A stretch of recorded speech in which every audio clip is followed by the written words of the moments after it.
ప్రపంచాన్ని ఇరకాటంలో పెట్టేందుకు హార్ముజ్ జలసంధిని మూసేస్తామని ఇరాన్ చెప్తుంది.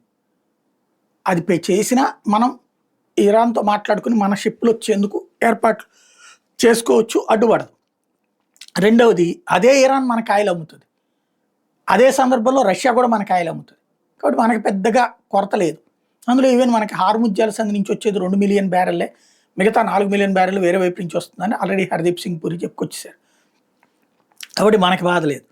కానీ అసలు పెద్ద కష్టం ఎవరికంటే చైనాకి. హార్ముజ్ జలసంధి నుంచినే చైనాకి 50% పెట్రోల్, డీజిల్, గ్యాస్ వస్తాయట. మిగతా అమెరికాకి అట్టించెళ్ళేది కేవలం 5%. దీనివల్ల ఒక 5% నష్టం వద్ద అమెరికా. అయినా వాళ్ళ దగ్గర ఆయిల్ నిల్వలు ఉన్నాయి, ఇతర నుంచి తెప్పించుకోగలదు, అవసరమైన సౌదీ అరేబియా నుంచి, దీని నుంచి. ఇక్కడి నుంచి అమెరికాకి 5% నష్టం, 50% చైనాకి నష్టం. కాబట్టి హార్ముజ్ జలసంధి ముయ్యాలా లేదా, లేకపోతే మిత్ర దేశాలకు ఓపెన్ చేసి శత్రు దేశాలకు ముయ్యాలి అనుకునేటట్టయితే కనుక భారత్ కూడా ప్రాబ్లం లేదు, ఎలవ్ చేస్తుంది.